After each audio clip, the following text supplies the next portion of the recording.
अस्सलाम वालेकुम मोहतरम दोस्तों, वेलकम टू माजिद ग्राई यूट्यूब चैनल। दोस्तों अनबॉक्सिंग और रिव्यू की वीडियो के साथ आपकी खिदमत में हाज़िर हूं। दोस्तों इस वीडियो के अंदर मैं आपका तारफ़ एक जदीद मल्टीमीटर से करवाने लगा हूं जो कि मोबाइल फ़ोन रिपेयरिंग या दीगर इलेक्ट्रॉनिक्स रिपेयरिंग के अंदर इस्तेमाल होता है। तो सबसे पहले यहाँ पर अगर आप देखें तो ब्रांड लिखा हुआ है, जैसा कि अगर आप देखें तो ये फनीरसी है, यानी कि फनीरसी कंपनी का। फनीरसी जो है काफ़ी इलेक्ट्रॉनिक्स प्रोडक्ट्स बनाते हैं बिलखुसूस टेस्टिंग डिवाइसेस के हवाले से। तो मैंने और भी डिवाइसेस इनकी यूज़ की हुई हैं। तो इस वीडियो के अंदर मैं इनका जो है मल्टीमीटर जो है वो आपको दिखाता हूं, उसका रिव्यू करता हूं। दोस्तों जैसा कि अगर आप यहां पर देखें तो ये है फनीरसी S1, यानी कि ये फनीरसी कंपनी का S1 मॉडल है। तो दोस्तों इस जदीद मल्टीमीटर के अंदर काफ़ी फीचर हैं जिन्होंने मुझे काफ़ी हैरान किया है। हो सकता है कि आप लोगों ने पहले देखे हुए हों, लेकिन मैंने इस तरह के फीचर जो हैं वो पहली दफ़ा ही देखे हैं। और इसकी एडवांटेज दूसरे मल्टीमीटर्स के ऊपर क्या है वो भी मैं इंशाल्लाह आपको वीडियो के अंदर बताऊंगा, और देखेंगे कि इसके अंदर कौन कौन से फीचर है और किस तरह से इसको मोबाइल फ़ोन और दीगर इलेक्ट्रॉनिक्स रिपेयरिंग के अंदर इस्तेमाल किया जाता है। दोस्तों सबसे पहले मैं आपका वक्त ज़ाय किए बगैर इसकी अनबॉक्सिंग करके आपको दिखाता हूँ कि क्या क्या इसमें से निकलता है। उसके बाद फिर हम इसको यूज़ करने का तरीका अभी सीखेंगे। तो स्टिकर है, उसके बाद दोस्तों देखें तो ये हमारा मल्टीमीटर है। तो दोस्तों अगर आप जैसा कि साइज़ के अंदर देखें तो कोई इतना बड़ा नहीं है, ये अगर आप हाथ के ऊपर रखें ना तो ये पाम साइज़ का ही है।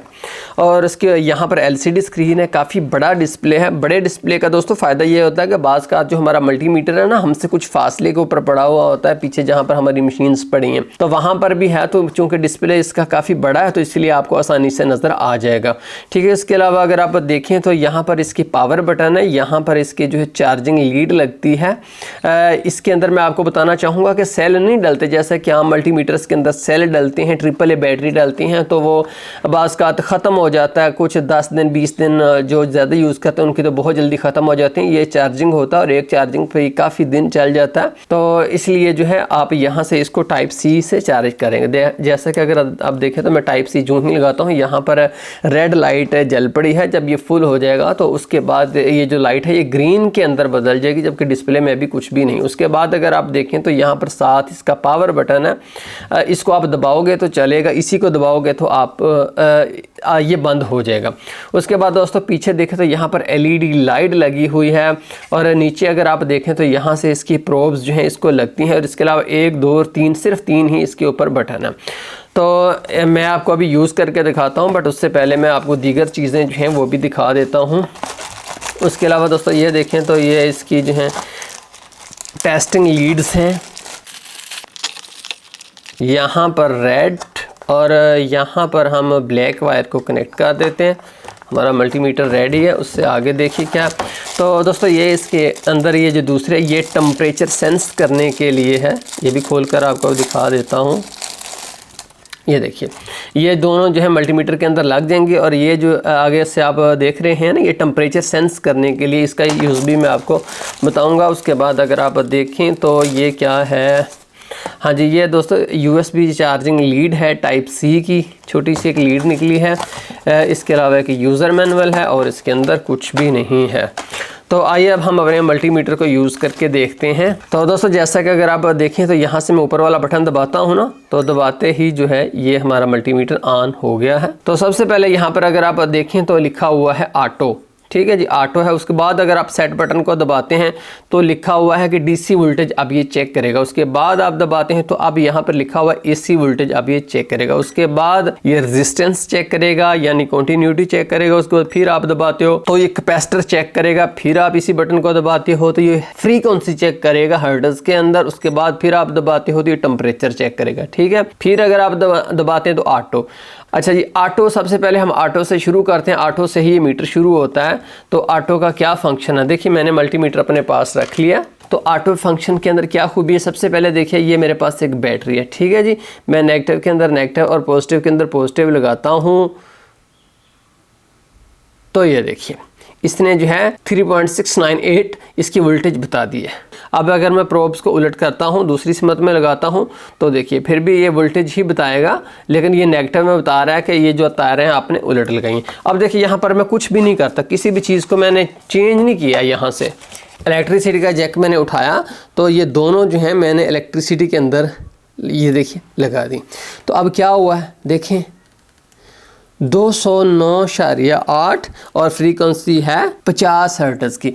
यानी कि इसने ऑटो ही ये डिटेक्ट कर लिया है कि यार अब इसमें एसी वोल्टेज मेरे में आ गई है, पहले डीसी था अब एसी आ गया, तो इसने एसी यहाँ पर बता भी दिया है। लेकिन यहाँ पर बात ख़त्म नहीं हुई। अब देखिए अगर यूं ही मैं यहाँ आपस में कनेक्ट करता हूँ तो क्या कह रहा है, कॉन्टीन्यूटी दे रहा है कि अब यार ये दोनों तारें आपस में शॉर्ट हो गई, यानी कि इसने खुद ही पता चल गया कि यार रेजिस्टेंस चेक की जा रही है। अब देखिए यहाँ पर मैंने दोनों प्रोब्स को हाथों के अंदर पकड़ता हूँ तो रेजिस्टेंस किलो के अंदर है, किलो ओहम के अंदर है, ठीक है। लेकिन अगर वही वायर्स में थोड़ी सी साइड पर लगा देता हूं तो ये देखिए 7 एम भी लिखा हुआ आ गया ना, कि अब रेजिस्टेंस जो मेगा ओहम के अंदर पहुंच चुकी है। यानी कि आपको कुछ चेंज करने की ज़रूरत नहीं है, चाहे रेजिस्टेंस आपकी किलो के अंदर हो, चाहे आपकी रेजिस्टेंस जो है वो बिल्कुल ही ओहम के अंदर हो, या वो ये देखिए मैं दूर दूर तारों को टच करता हूँ तो मेगा ओहम के अंदर हो, ये ऑटोमेटिकली उसको डिटेक्ट कर लेगा। जबकि इससे पहले जो मीटर्स के उनके अंदर क्या होता था, हाँ जी यहाँ पर एसी वोल्टेज होगी, यहाँ पर डीसी होगी, यहाँ पर रेजिस्टेंस होगी, यहाँ पर लटरम होगा, पटरम होगा। अब इस चीज़ से आपकी जान छूट चुकी है। इसके अलावा ये जो इस तरह के पहले मल्टीमीटर थे इनके अंदर सेल डलते हैं, AAA बैटरीज डलती थी जो कि ख़त्म हो जाती थी, अब उससे भी आपकी जान छूट गई। इसके अलावा इसके डिस्प्ले बहुत छोटे थे, इसके डिस्प्ले भी बहुत बड़े हैं। तो ये जो मल्टीमीटर है इसकी ख़ास खूबी ये है कि ये खुद ही डिटेक्ट कर लेता है, आपको कुछ करने की ज़रूरत नहीं है, ठीक है जी। एक बात तो ये हो गई। दूसरी बात ये है कि मैं आपको बताता हूँ कि आप बाकी बटन जो है उनका क्या फंक्शन है। देखिए यहाँ पर मैंने इसको किया, कुछ रेजिस्टेंस आ गई, मैं यहाँ पर होल्ड कर देता हूँ तो वो डेटा यहाँ पर होल्ड हो जाएगा। अब ये देखिए होल्ड बटन का फंक्शन समझ में आ गया ना, कि आप जो भी रीडिंग होगी वो वहीं पर होल्ड हो जाएगी, ठीक है जी। अब दूसरा देखें, अगर आप पीछे अगर आप देखें तो ये यहाँ पर LED लाइट लगी हुई है। अगर आप इसको दबाए रखें ना इस बटन को, तो ये देखिए LED लाइट जो है वो जल पड़ेगी। इस बटन को अगर आप दबाए रखेंगे, फिर आप दबाए रखेंगे तो लाइट जो है वो बंद हो जाएगी, ठीक है। यहाँ पर तो ये फंक्शन आपकी समझ में आ गया। अब ऑटो के बाद अगर आप जाते हैं आगे तो अब DC वोल्टेज ही चेक होगी। अब आप इसको AC के अंदर या कुछ और नहीं कर सकते। अब ये ख़ास मकसद जो है DC को ही चेक करेगा। उसके बाद फिर आप दबा दे तो अब ये सिर्फ AC को ही चेक करेगा। उसके बाद फिर आप दबा दे तो अब ये रेजिस्टेंस को ही चेक करेगा। यानी कि इन फंक्शंस को आप ऑटो में और सेपरेट दोनों ही कर सकते हो। उसके बाद फिर आप दबाते हो तो यहाँ पर ये जो है आपको कैपेसिटर की कैपेसिटी टेंस चेक करके बताएगा। चले ये भी मैं आपको प्रैक्टिकल करवा देता हूँ। जैसा कि अगर आप देखें तो मेरे हाथ में कैपेसिटर है, ये कितने माइक्रोफेरेड का है। मैंने यहाँ पर एक चिट लगा दी है ताकि ये एक राज ही रहे, ठीक है। मैं यहाँ पर इसको लगाता हूँ एक वायर और दूसरी वायर को लगा देता हूँ तो देखते हैं कि कितनी बताता है। थोड़ा सा वेट करना पड़ेगा। उसके बाद इसने बताया है 34.60। तो अब यहाँ पर मैं आपको खोल कर दिखा देता हूँ कि क्या ये 34.60 का ही था। ये देखिए दोस्तों, ये 33 का था। तो बिल्कुल ही मामूली सा फ़र्क आया, कोई ज़्यादा फ़र्क इसके अंदर नहीं आया, बिल्कुल एग्जैक्ट इसने सेम ही बताया। तो इसका मतलब ये है कि ये कैपेसिटी टेंस भी बिल्कुल 100% ठीक बताता है। उसके बाद यहाँ पर अगर आप देखें तो ये मेरे पास 104 नैनोफेरेड का कैपेसिटर है जो कि अक्सर आपको देखने को मिलता है। तो अब मैं इसकी भी कैपेसिटी टेंस आपको चेक करके बताता हूँ कि 104 ही आती है, नैनोफेरेड आती है या कुछ और आता है। 100, जैसे कि अगर आप देखें तो इसने हमें जो रीडिंग है वो 100 बताई है। जैसे कि अगर आप देखें तो इसके ऊपर जो है 104 लिखा हुआ है, यानी कि इसने कैपेसिटी टेंस भी 100% दुरुस्त बता दिया। उसके बाद अगर आप देखें तो अब ये फ्रीक्वेंसी बता रहा है हर्ट्ज़ के अंदर कि इसकी कितनी फ्रीक्वेंसी है, तो वही इलेक्ट्रिसिटी के अंदर आप लगा दीजिए। तो इस वक्त AC की आपको फ्रीक्वेंसी स्क्रीन के ऊपर नज़र आ गई है, ठीक है। ये भी फंक्शन हो गया। उससे आगे चलिए तो अब ये बताएगा दोस्तों टेम्परेचर में आपको सेंस करके बता देता हूँ कि टेम्परेचर मालूम करने के लिए आपको ये जो है ये दोनों इसमें से निकाल देनी है और ये जो लीड्स हैं लगा देनी है आपने इसके अंदर, एक यहाँ पर दूसरी यहाँ पर, और इस वायर को मैं काट देता हूँ। ये लीजिए, अब हम चेक करके देखते हैं कि टेम्परेचर इससे कैसे मालूम किया जाता है। तो दोस्तों जैसा कि अगर आप देखें तो मैं 3 पानी के कप आपके सामने लाया हूँ, एक गर्म है, एक ठंडा है और एक जो है वो नॉर्मल है। अब ये आपका टेस्ट है कि देखते हैं कि इनमें से कौन सा गर्म है, कौन सा ठंडा है और कौन सा नॉर्मल है, ठीक है। कप नंबर 1 को चेक करते हैं सबसे पहले। ये देखिए इसके अंदर मैं डालता हूँ। उसके बाद आप देखिए स्क्रीन के ऊपर कितना है, 126 फ़ारेनहाइट और उसके बाद है 53 सेंटीग्रेड, ठीक है जी। टेम्परेचर नोट कर लिया आपने, 126 फ़ारेनहाइट, ठीक है। उसके बाद दूसरे कप के अंदर डालते हैं तो इसका कितना है, ये है 81 फ़ारेनहाइट। उसके बाद अगर हम तीसरे के अंदर डालते हैं तो देखिए ये है दोस्तों जस्ट 55 फ़ारेनहाइट और जस्ट 13 सेंटीग्रेड। 13 सेंटीग्रेड का मतलब है कि ये पानी बहुत ही ठंडा है। जबकि इसके अंदर डालें तो ये कितना है, ये है 51 सेंटीग्रेड। तो ये सबसे गर्म है, ये सबसे ठंडा है और ये नॉर्मल है। तो ये भी चीज़ है, जैसे कि अगर आप देखें तो अभी मैं इसको अपने मुंह के अंदर डालता हूँ तो देखिए इस वक्त मेरा टेम्परेचर कितना, जैसा कि आप देख रहे हैं इस वक्त जो है 99 मेरे मुंह का जो है टेम्परेचर है। तो इससे ये जो टेम्परेचर सेंसर है इसके साथ है, इससे आप टेम्परेचर भी मालूम कर सकते हैं। दोस्तों अभी जो है वो सारे फीचर इसके ख़त्म नहीं हुए, कुछ और भी आपको बताने हैं। इसको मैं निकाल देता हूँ। उसके बाद अगर आप फिर इसको दबाएं तो ऑटो के ऊपर ये आ गया है। ऑटो के ऊपर आप सब कुछ वैसे ही नॉर्मली चेक कर सकते हैं। उसके बाद ये लाइव और एनसीवी, अब ये फंक्शन आपको बताने वाला रहता है कि लाइव और एनसीवी का क्या मतलब है। तो दोस्तों अगर आप इसको दबाते हैं ना एनसीवी को, तो यहाँ पर लिखा हुआ है, आ गया है NCV। NCV का मतलब होता है नॉन कॉन्टैक्ट वोल्टेज। तो इसका दोस्तों ये है कि अगर आप देखें तो ये मेरे हाथ में एक वायर है ना, इसके अंदर जो है AC इलेक्ट्रिसिटी मौजूद है। तो जो ही आप जो है इसको वायर के पास लेकर जाओगे तो ये देखिए एक आपको बीप सुनाना शुरू हो जाएगा। लेकिन जो ही आप जो है इसको वायर से पीछे करते जाओगे तो देखिए यहाँ से ये जो लाइन्स है कम हो गई हैं और कम हो गई, और आप देखिए बिल्कुल 4 हैं, लेकिन जब ये तार के बिल्कुल पास जाएगा तो उसके बाद ये जो है बढ़ना शुरू हो जाएंगे। अब इसका फ़ायदा क्या होता है कि जस्ट ये हमें पता चल जाएगा कि यार इस वायर के अंदर AC वोल्टेज मौजूद है या नहीं। ठीक है, पता चल जाएगा। जो ही मैंने पास लेकर गया तो मुझे पता चल गया बग़ैर छुए तार को कि इसके अंदर AC वोल्टेज मौजूद है। लेकिन बात यहाँ पर ख़त्म नहीं हुई, इसका एक और भी फ़ायदा है। यहाँ जैसा कि अगर आप देखें तो मेरे हाथ में एक जो है दोस्तों वायर है। ये कौन सी वायर है, आम वायर है। यहाँ से मैं इसको इलेक्ट्रिसिटी के अंदर कनेक्ट कर देता हूँ। तो देखिए अब ये इलेक्ट्रिसिटी के अंदर कनेक्ट हो चुकी है। तो अब दोस्तों देखें ये मेरा मल्टीमीटर है, मैं इसको इस वायर के पास लेकर जाता हूँ। ये देखिए, तो ये देखिए फुल लाइनें हो गई हैं, फुल लाइनें हैं ना। फिर तो साथ चलता ही जा रहा है, इसके लाइनें फुल हैं। जैसे कि अगर आप देखें अभी भी लाइनें फुल हैं, लाइनें फुल हैं, चलता जा रहा है वायर के साथ साथ।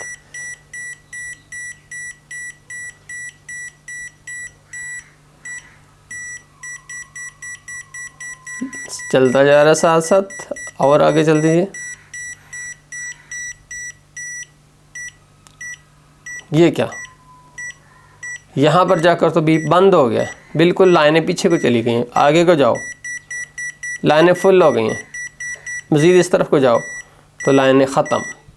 आगे जाओ, आगे जाओ, आगे जाओ, कोई लाइन नहीं है, कोई लाइन नहीं, सिर्फ 4 वही आ गई हैं एंड तक। देखिए कोई लाइन नहीं।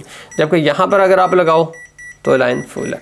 अब आपको दिखाना पता क्या था, यहाँ पर अगर आप देखें ना तो ये वायर कहीं ना कहीं से क्रैक हो गई। मैं आपको दिखा देता हूँ। यहाँ से अगर आप इसको देखें तो ये देखो, ये देखिए यहाँ पर इससे आगे वायर का कनेक्शन ही नहीं था। तो क्या हुआ कि अगर आप यहाँ से इसको तोड़ो ना, ये देखिए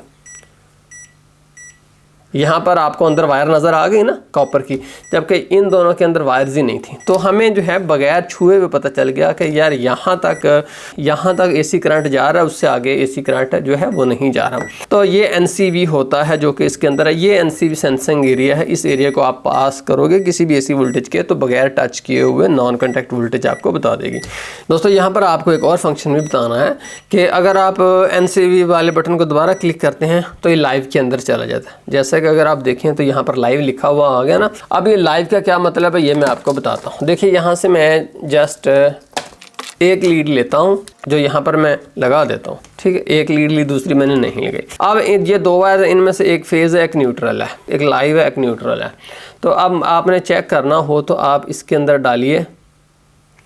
मल्टीमीटर में कुछ हुआ? कुछ भी नहीं हुआ ना। दूसरी के अंदर डालिए, फुल लाइन आगे को चली गई।